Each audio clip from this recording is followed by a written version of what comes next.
It's time to ruin your childhood. Now don't get mad at me, please. Hello everyone and welcome back to our channel. I'm your host Emily and today we're counting down our list of the top 10 cursed cartoons with disturbing urban legends. Coming in at number 10 is Courage the Cowardly Dog. First of all, for those of you who don't know, the Courage the Cowardly Dog was based off a real house where many crimes occurred, which is just creepy. Now many fans have actually theorized that the series is based on a true story of a real elderly couple and their dog. The theory goes that the old farmhouse in the middle of nowhere is a real place in New Mexico. The husband and wife living there were said to have reported many strange incidents until one day they suddenly vanished, leaving only their dog. Now there's no denying that this story sounds eerily similar to the famed cartoon series. Now it's also said that maybe, just maybe, nowhere is the void between this world and the next. There is a belief that the barren land that the family calls home is a void between the mortal world and the world of the supernatural. Now this doesn't sound too far off, especially when the government is keeping such a close eye on the area. Their home being right on top of the entrance and exit to the supernatural world does make a lot of sense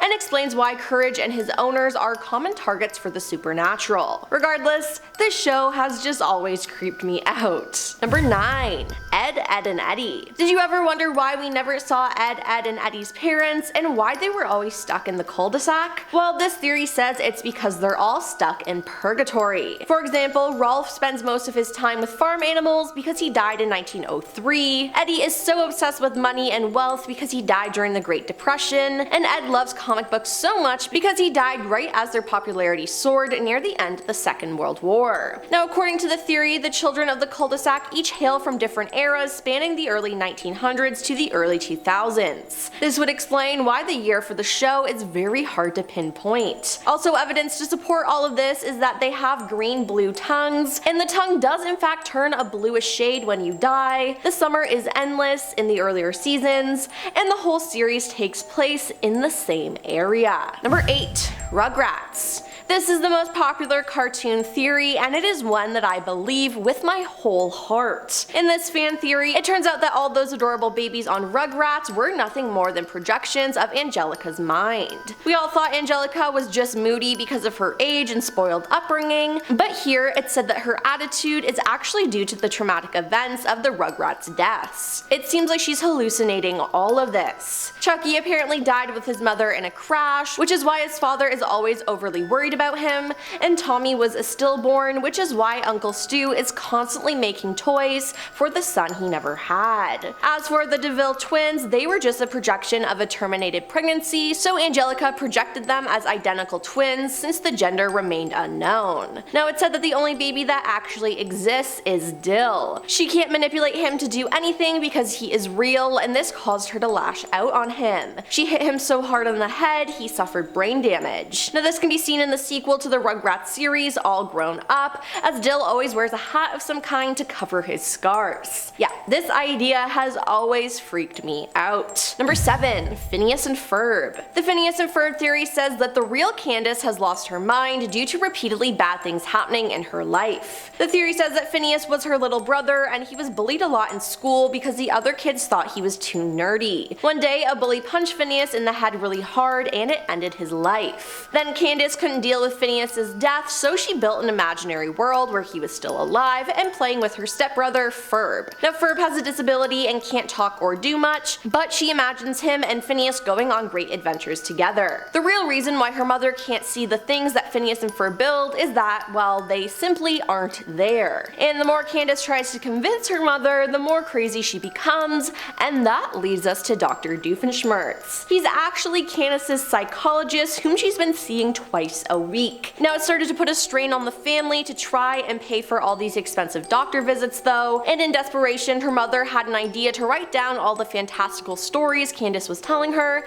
and try to sell it to Disney as a show, and it worked. Now the biggest piece of evidence that goes with this theory is that in season 2 episode 33, Wizard of Oz, where Candace goes into a parody of the Wizard of Oz with Doofenshmirtz as the Wicked Witch. This means that Candace knows him and his evil intentions, and it's inferred that Candace Candace made Dr. Doofenshmirtz and Perry's rivalry up. Number 6. The Powerpuff Girls. The Brenda theory is a huge theory surrounding this show. It's thought that the main girl in the show, named Brenda, has dissociative identity disorder, also known as DID, and that the Powerpuff Girls are just her other personalities. It's said that her older brother bullied her, which caused her DID, and this older brother would then be manifested as Mojo Jojo in the main series. Blossom represents the girl Brenda wanted to be. She wanted to be a mature and level-headed girl, and had an ego to boot. Bubbles represented her soft and bubbly side, and she also symbolizes the innocence and submissiveness that Brenda had possessed in reality. On a few rare occasions, however, a bit of her aggressive nature would be manifested in Bubbles, and as a result, Bubbles is often shown as being rather feisty in the main series. Buttercup is then her aggressive side. Buttercup was created from Brenda's thoughts of retaliating against her older brother, and Buttercup ultimately represents her dissatisfaction with her life. However, despite Buttercup representing her violent side, she is still shown as having hidden depths to her character. Now these depths, however, are mostly reserved for the Bubbles persona. Number 5.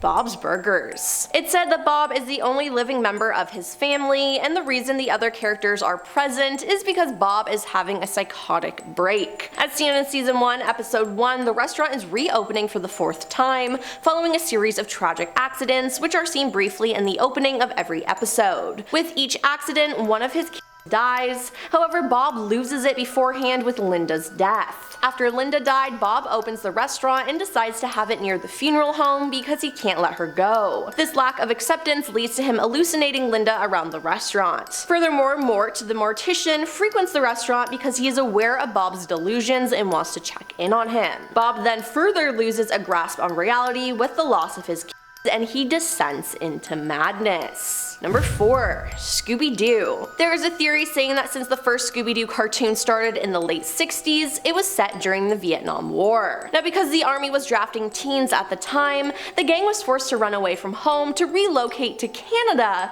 to avoid being drafted and going to war, which explains why in every episode they're always driving in their van with no clear destination. Shaggy is your typical hippie with a case of the munchies, and being against war, he decided to take his dog Scooby on a road trip in protest. Fred Jones is a military school dropout whose draft number was up, making him AWOL. Daphne is Fred's high school crush who can't bear the thought of Fred leaving and possibly dying in the war, so she joins the gang to be with Fred. And Velma is an anti-war activist who decides to join the gang on the road trip. And honestly, this makes sense to me. Number 3. Spongebob Squarepants. Nickelodeon's official synopsis for the show states that Bikini Bottom in the town of Spongebob Squarepants is actually part of real-life Bikini Atoll, specifically right underneath it. Why does this matter? Well, because Bikini Atoll was actually a testing site where the United States set off nuclear weapons in 1946 just to observe their effects. One bomb specifically was detonated underwater. Now the resulting explosion was photographed, and every explosion that happens on the show, which happens in basically every other episode,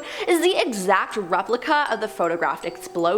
Now this would explain why these sea creatures have come to life and why we see a walking sea sponge interact with an entire town of wacky undersea creatures. Number 2. Roadrunner and Wile E. Coyote. The classic cartoon Roadrunner and Wile E. Coyote consists almost exclusively of Wile E. Coyote chasing Roadrunner through a deserted landscape over and over and over again. Now the theory is that it's less likely that these two are alone in the desert playing a game of chase, and more likely that Wile E. Coyote is in his own personal hell. Considering how many times Wile E. Coyote gets blown up, or that massive ACME anvil falls on him, and how many times he keeps coming back. One Reddit thread took it even deeper, comparing the cartoon to old Greek and Native American myths about hell. They said there are 2 reasonable answers to be drawn from comparative mythology. The more obvious was that he was some form of glutton, and that this torment is meant as cosmic irony. This helps explain his frame as well as his obsessive fixation on this one source of food. The more interesting explanation comes from another Greek myth about horrible eternal torture and a northwestern American Indian myth. Prometheus stole fire from Mount Olympus and gave it to a mortal man, and in return the gods chained him to a mountain and he had an eagle rip out his liver every day, only to have it magically restored in order to be ripped out again.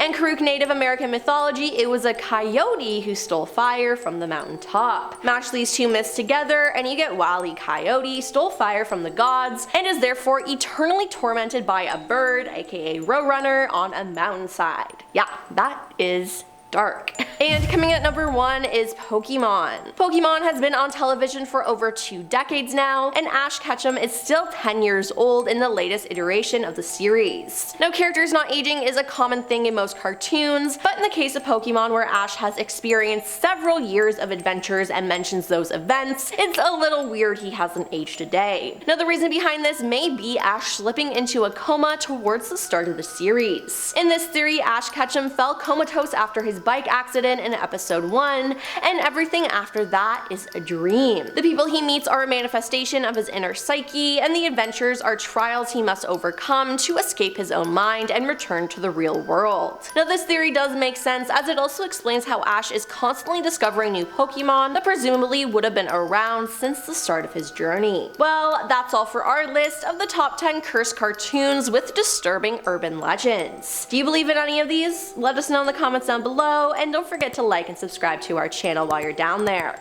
I'm your host Emily, and we'll see you next time. Peace.